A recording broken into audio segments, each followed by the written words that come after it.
합시다. 예수님의 이름으로 사랑하고 축복합니다. 오늘은 이제 사도행전을 쭉 연속해서 보는 중에 윤지식이라 좀 건너뛰어서 6장으로 보겠습니다. 6장에 보니까 일꾼을 세우는 사건이 나오지. 그래서 주제를 일꾼을 세우다 이런 주제로 말씀을 드립니다. 본문은 우리가 가장 이상적으로 생각하는 예루살렘 교회 이야기인데, 예루살렘 교회가 마가다라 강에서 성령의 역사하심으로 교회가 세워집니다. 급하고 강한 바람 같은 소리가 있었고 불효같이 갈라지는 모습을 보면서 성령이 임하는 사건을 통해서 예루살렘 교회가 세워지게 됩니다. 처음부터 놀라운 부흥이 일어납니다. 한 번에 3,000명이 예수님을 믿게 되는 교회로 성장되기도 합니다. 단순한 수적인 성장만 일어나는 것이 아니고 그들은 날마다 서로 교제하며 떡을 떼며 기도하기를 힘쓴 교회입니다. 게다가 전도에는 열심히 했지. 아무리 힘든 고난과 역경이 와도 전도하기를 쉬지 않았고 오히려 전도할 때 오는 능욕을 기쁨으로 감당한 위대한 교회입니다. 그런데 바로 이 예루살렘 교회가 문제가 있었다고 본문은 기록하고 있습니다. 무슨 문제일까요? 1절 말씀을 보니까 답이 나옵니다. 우리 김병식 원사님께서 한번 읽어주실까요?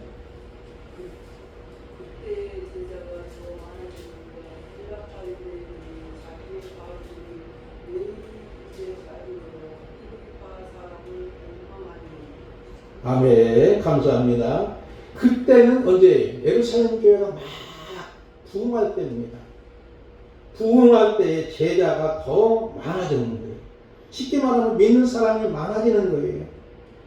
그런데 많은 상황에서 헬라파 유대인들이 자기의 과부들이 매일의 구제에 빠지는으로 히브리파 사람을 원망하니, 이 말은 뭐냐면 헬라파 유대인들은 외지에서 살다가 온 사람들입니다. 히브리파 유대인들은 토백이들이죠. 주도권이 대부분이 히브리파 유대인들이 가지고 있는 상황이죠.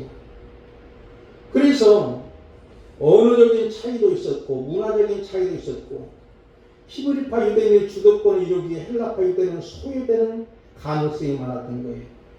어떤 문제가 생겼습니까? 교회가 성장하면서 소외라는 문제가 생긴 거예요. 헬라파 과부들이 구대에서 소외당하는 거예요. 사랑이 넘치는 교회, 성령이 충만한 교회, 소외라는 문제가 생긴 거예요. 하지만 이 문제를 잘 해결해서 교회가 더 부흥하는 교회로 성장하고 성숙했던 모습을 봅니다. 7절 말씀을 우리 한번 김재훈 집사님 특송 잘 하셨는데 한번 읽어주실까요? 하나님의 말씀이 점점 왕성하여 예루살렘에 있는 제자의 수가 더 심히 많아지고 후다한 제사장은 우리도 복종합니다. 아멘. 하나님의 말씀이 점점 왕성했다는 거예요. 흥왕했다는 거지. 교회는 왕성교회가 많더라고요. 왕성했다는 거예요. 흥왕한 거지. 그리고 예루살렘의 제자의 수가 심히 많아지면 허다한 제사장, 율법주의자예요. 율법을 생명같이 여기는 자들까지도 예수님을 믿게 되는 역사가 일어나는 거예요. 이 난제를 극복하고 해결하니까 교회가 이렇게 되는 거예요. 아름다운 모습이지요. 예루살렘 교회의 문제를 극복해 나가는 모습을 통해서 우리 교회뿐만 아니라 우리의 인생, 우리의 가정, 우리의 일터 속에서 일어나는 수많은 문제들을 해결해 나갈 수 있는 교훈을 얻을 수가 있는 겁니다. 문제가 있으면 꼭 답이 있기 때문입니다. 건전한 갈등은 건강한 발전을 가능케 합니다. 우리나라의 70년도, 80년도 민주화 갈등이 우리나라의 민주발전과 정치발전을 이루게 됐고, 아이폰 시대의 제로 베이스 운동이, 이 말은 뭐냐면 처음부터 다시 시작하자는 이 나라의 경제 최대 위기에서 극복해 나갈 수 있었지요. 그러면 문제의 원인과 갈등을 해결하고 건강한 교회로 더 성장하기 위해서는 어떻게 할 것인가? 3절 말씀을 볼까요? 3절 말씀을 2절부터 기왕이면 3절까지 우리 차연승호사 읽어주시기 바랍니다. 사도가 모든 지자를 불러 이르되 우리가 하나님의 말씀을 제쳐놓고 접대를 일삼는 것이 마땅하지 아니하니 형제들아 너희 가운데서 성령과 지혜가 충만하여 칭찬받는 사람 7을 택하라. 우리가 이 일을 그들에게 맡기고. 아멘. 문제의 원인은 2절도 3절도 보니까 하나님 말씀보다는 서빙, 접대하는 일에 일삼는 것이 문제의 원인을 알고 그 해결책으로 교회의 좋은 일꾼을 선택해서 세우는 거예요. 오늘 우리가 두 분을 소중한 일꾼을 세우게 되는 줄 믿습니다. 이제 사도들이 주체 못하는 거예요. 감당하기 어려운 사람들이 밀어오니까 어려운 이웃들에게 구제라고 하는 이 일을 하게 되는데 봉사하고 서빙하는 일들을 하게 됩니다. 일꾼이 부족하니까 결국은 사도들이 나서서 하게 되니까 말씀을 보는 시간도 없고 기도하는 시간도 별로 자꾸 적어지다 보니까 문제가 확대되는 거죠. 초래되는 문제가 되는 거예요. 그리고 또 이 초대교회는 많은 분들이 또 구제하라고 사도들 발 앞에 물질을 갖다 드리는 거예요. 무용으로도 갖다 드리고 그런 사건들이 일어나니까 그 일을 감당하기 위해서 일꾼이 필요한데 일꾼이 없으니까 어떻게 되고요? 자연스럽게 사도들이 그 일을 하다 보니까 말씀이 약해지게 되고 기도하는 것도 약해지는 안타까움을 갖게 됩니다. 그래서 3절 말씀 보니까 형제들아 너희 가운데 성령과 지혜가 충만하여 칭찬받는 7을 택하라. 우리가 그 일을 그들에게 맡기고 그랬지. 바로 여기에서 믿음과 성령이 충만한 사람, 지혜가 충만한 사람, 성령만 충만하다면 문제가 터질 확률도 있습니다. 그렇기 때문에 지혜도 필요한 거예요.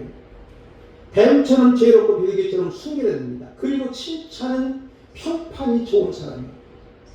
우리 믿음의 성도들은 어디다 갖다 놔도 저 사람은 예수됨이야. 저 사람은 예수 믿는 사람이구만. 이런 말을 듣는 것이 당연합니다. 혹시 예수 믿으십니까? 내가 예수 믿는다고 얘기 안 했는데도 주변 사람들이 또 아는 지인들이 또 지하철에서 만난 사람들이 혹시 예수 믿으십니까? 이렇게 질문한다면 여러분은 합격점입니다. 자연스럽게 예수 그리스도를 믿고 살아가는 삶으로 살아내고 있는 거예요. 그러므로 7분을 세우는데 바로 칭찬받는 분을 세우는 겁니다. 교회에서는 열심히 신앙생활 잘하고 기도도 막 나뭇가지 정말로 창세기부터 요한계시록까지 태면으로 기도하는데 태초부터 아멘까지 태면이 태초부터 아멘까지. 그런데 삶의 현장에 가서는 망가졌어요. 엉망이에요. 지탄말이에요. 세상 사람들이 걱정해요. 그렇다고 하면 그분이 하나님의 교회의 일꾼이라면 어떻게 될까요? 교회가 더 문제가 확대될까요? 조용해질까요? 교회가 더 문제가 일어날 수밖에 없는 안타까움을 보는 거예요. 우리 교회들이 왜 욕을 얻어먹냐면 천주교는 홈런을 치고 불교는 안타를 치고 기독교는 3아웃이라고 하지 않습니까? 그런 안타까운 모습은 바로 직분자들이 제대로 못 살기 때문이에요. 소금과 빛의 역할을 충분히 감당한다면 가능한 일인데도 그 일을 감당하고 교회에서는 그래도 거룩하는 거예요. 그런데 사회 나가서는 엉망이라면 어떻게 되겠어요? 저는 우리 애들에게도 애들 키우는 때 언제든지 뒷모습으로 키워라. 앞모습으로 키우지 말고 뒷모습으로 키우라고 간혹 이야기합니다. 왜냐하면 앞에서 자꾸 쫓아오면 애들이 더 반항심니다. 그러나 아이들이 게임을 좋아하면 아빠는 절대 게임하거나 담을 쌓아야 돼. 그러면 아이들이 우리 아빠를 자연스럽게 은근하게 배워가는 거예요. 그런 모습들이 뒷모습으로 가르치는 것이죠. 마찬가지로 우리 성도들도 평판이 좋아야 돼요. 칭찬 듣는 사람이 되어야 됩니다. 믿는 사람이나 안 믿는 사람이나 칭찬 듣는 사람이 하나님의 좋은 일꾼이요 좋은 사람인 줄 믿으시기를 바랍니다. 문제없는 교회는 없지만 좋은 교회는 많습니다. 좋은 교회가 되기 위해서는 좋은 일꾼을 세워야 됩니다. 예루살렘 교회는 좋은 일꾼 7집사를 세움으로 교회의 유기가 문제를 극복할 수 있었고, 좋은 집사님의 자격은 무엇보다도 믿음과 성령과 지혜가 충만하여 칭찬받는 사람입니다. 모두가 이렇게 되기를 주님의 이름으로 축복합니다. 3절과 4절 하반절인데 이게 인쇄물에 있는 대로 우리 김학성 목사님 읽어주실까요? 인쇄물에 있는 대로 3절 4절 하반절부터 우리가 여기서부터 시작.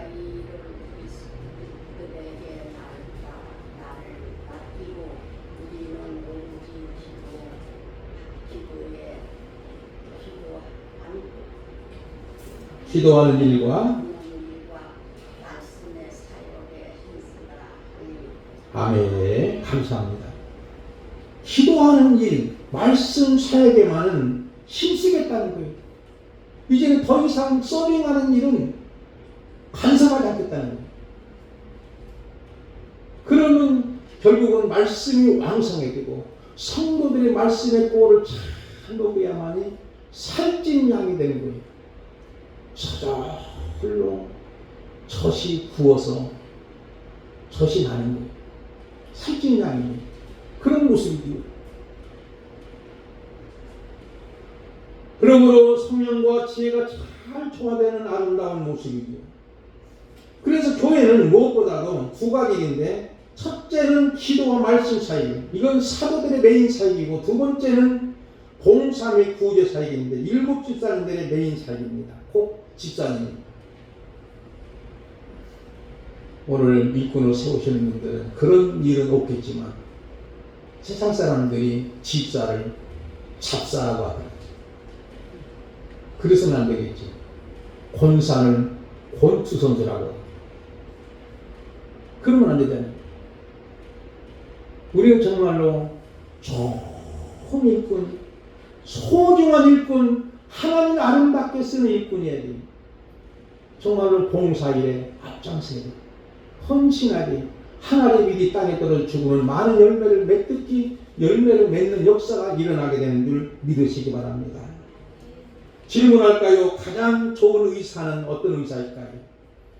진료를 잘하고 수술실을 들어가면 치료를 잘하는 의사예요. 만약에 의사가 꽃미남이에요. 그리고 뭐 축구도 잘하고 노래도 잘하고 그래요.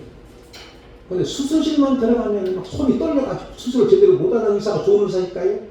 노래도 잘하고 꽃미남이고 축구도 잘하니까 그 사람이 좋은 사람일까요? 아니에요. 어떤 농부가 있는데 농사철에 간혹 보면은 콘서트장도 있고 전국 노래자랑도 있어요. 그러면 모내기철인데도 거기에 가서 노래 부르려고 노래를 잘하니까 그걸 쫓아가는 거예요. 나중에 모내기도 못하고 그리고 농사가 엉망이잖아요. 좋은 농부가 아닙니다. 좋은 농부는 농사철에 땀 흘려 일을 하는 거예요. 헌신할 때 그런 모습이 좋은 거예요. 하나님의 교회는 두 가지 어마어마한 계명이 있습니다. 엄청난 계명을 가졌어요. 그 계명이 뭐냐면 우리가 너무나 잘 아는데 주님이 하신 말씀인데, 마태복음 22장 37절부터 39절 40절까지인가요? 한번 우리 박사님 목사님 읽어주시기 바랍니다. 예수께서 이르시되 내 마음을 다하고 목숨을 다하고 뜻을 다하여 주 너희 하나님을 사랑하라 하셨으니 이것이 크고 첫째 되는 계명이요 둘째도 그와 같으니 내 이웃을 내 자신과 같이 사랑하라 하셨으니 이 두 계명이 온 율법과 선지자의 강령입니다. 아멘. 두 가지의 명령이잖아요. 사랑인데 첫째는 하나님의 사랑, 수직적인 관계죠. 두 번째는 이웃 사랑이죠. 수평적인 관계죠. 이것이 온 율법과 선지자의 대강령이라는 말은 신구약 성경의 요약이라는 뜻입니다. 그러므로 좋은 일꾼은 무엇보다도 하나님을 사랑하고 이웃을 사랑하는 사람인 줄 믿으시기를 바랍니다.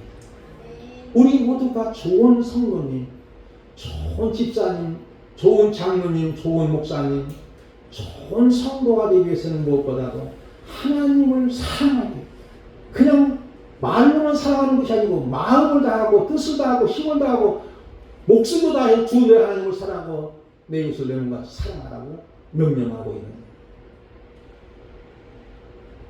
그렇게 되면 하나님의 일꾼이 일을 잘하면 자연스럽게 말씀이 흥왕하게 되는 줄 믿습니다. 사도행전 12장 24절 보니까 하나님 말씀은 흥왕하여 더하더라. 19장 20절 보니까 이와 같이 주의 말씀이 힘이 있어 흥왕하여 세력을 얻으니라고 했죠. 그래서 말씀이 흥왕해 문제가 해결되는 거예요. 7절 말씀 볼까요? 우리 권현희 권사님 한번 읽어주실까요? 하나님의 말씀이 점점 왕성하여 예루살렘에 있는 제사의 수가 더 심히 많아져 거대한 제사장들도 이 도에 복종하느니라. 아멘. 하나님 말씀이 점점 왕성했다고 아까 말씀드렸지요. 예루살렘에 있는 제자의 수가 더 많아지고 허다한 제사장 무리도 율법주의자도 이 도에 십자가의 도에 복종하는 거예요. 율법주의자들은요, 십자가의 나무에 달려 죽은 사람은 저주받은 자라 해서 절대 믿지 않는 거예요. 사울이 진짜 바울 되기 전에 사울이 예수 믿는 사람은 그렇게 박해한 이유는 뭐냐면요, 아니 세상에 저럴 수가 있어, 어디 십자가에 못 박아 죽은 자를 구세주라고 하니 말이 돼. 신명기 보면 분명코 저주받은 자라고 했는데 이렇게 이야기합니다. 그래서 막 미친 듯이 박해를 하는 거예요. 담에서 도산까지 가서 박해를 시작하는 거예요. 그렇지만 부활하신 주님을 만남을 통해서 그의 삶이 전환점을 이루게 되고 이제는 박해자가 전도자로 변하는 아름다운 역사를 하는 그런 모습이죠.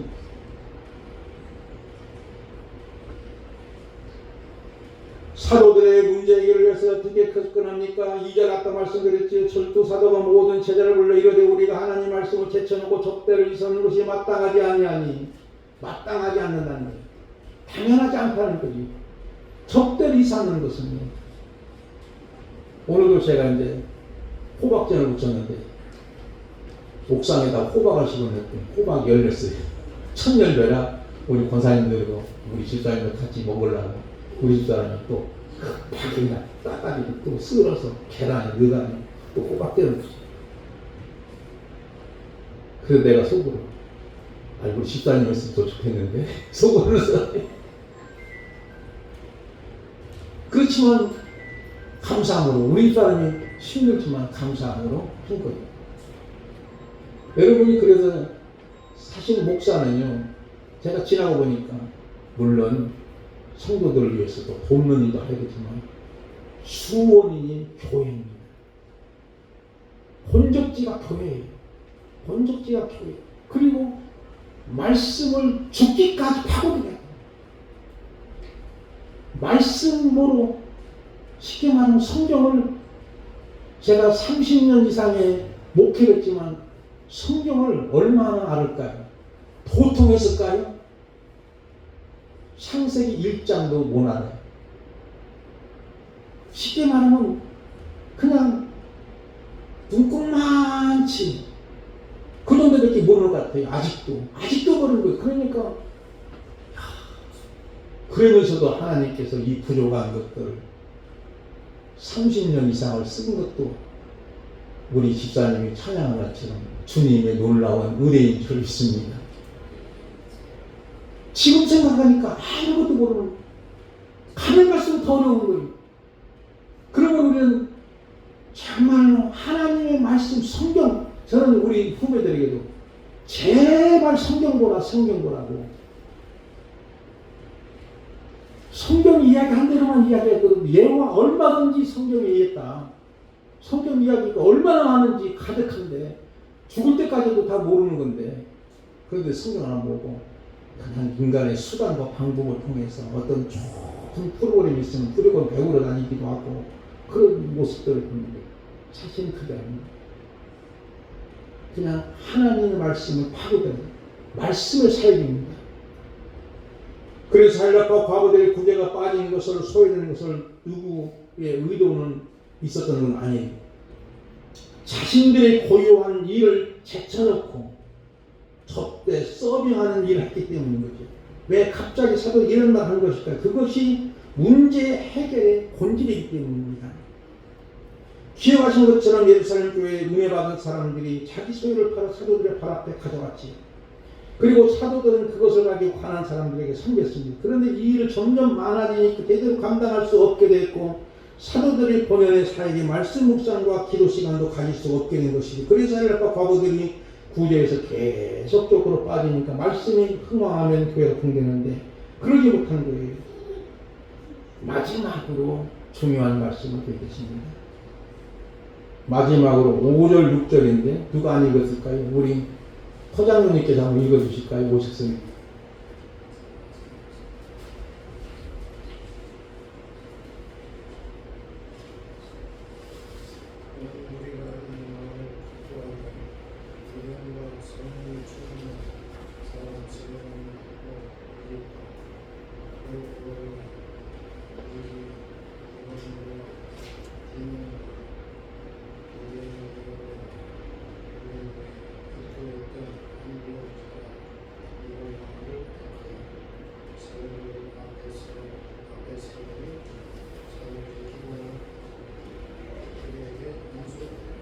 아멘. 여기 보면 7사람이 나오지요. 그런데 7사람의 이름이 전부 히브리 이름이 아니고 헬라 이름입니다. 여기 성경에는 그런 얘기 없는데 학자들이 말하기를 전부 히브리 이름이 아니고 헬라의 이름이죠. 그러면 이 일꾼을 7분을 세워서 스데반 집사님으로부터 세울 때에 히브리파를 세웠을까요? 헬라파를 세웠을까요? 헬라파를 세워요. 소외된 사람들을 세워요. 히브리파 이 사람들도 성령이 충만하고 지혜가 충만하고 믿음이 충만하고 칭찬받는 사람이 없었을까요? 얼마든지 있었던 거예요. 그렇지만 히브리파 유대인들이 양보한 거예요. 그래서 공통점이 헬라의 이름이라는 거예요. 헬라파 사람들만 뽑은 거예요.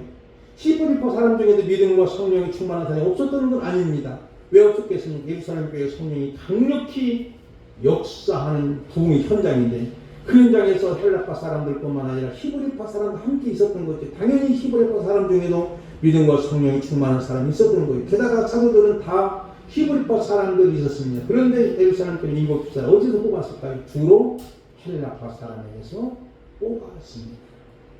히브리파 사람들이 자신들의 사람을 집어넣으려고 하지도 않고 상대적으로 약해 있었던 헬라파 사람을 중에서 뽑은 거예요. 왜요? 교회에서 중요한 것은 하나가 되는 거예요. 사실 교회가 하나 되는 것이 쉬운 건 아니에요. 우리는 보통 하나 되는 것이 쉬운 걸로 여기지만 우리 한국 교회가 교파가 수도 없이 많다는 거예요.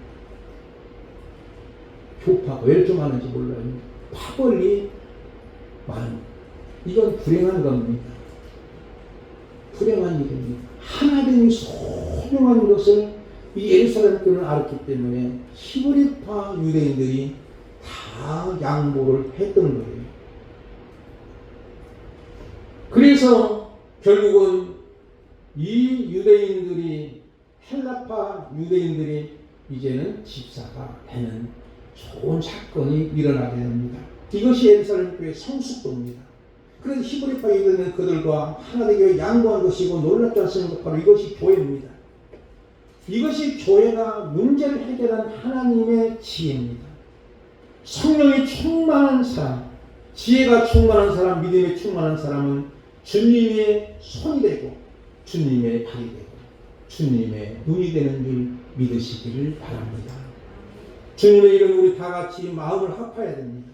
하나가 됩니다. 로마서 8장 28절 말씀처럼 하나님을 사랑하는 자, 그 뜻대로 부르심 입은 자들에게 모든 것이 합력하여 선을 이루는 것처럼 하나님을 사랑하는 자, 그 뜻대로 부르심 입은 자들에게는 모든 것이 합력해 선을 이루는 역사가 일어나서 이번에 임직받는 두 분을 통해서 우리 교회가 더 협력하고 화합이 되고 더 아름답게 성상하고 성숙되는 놀라운 역사 있기를 바랍니다.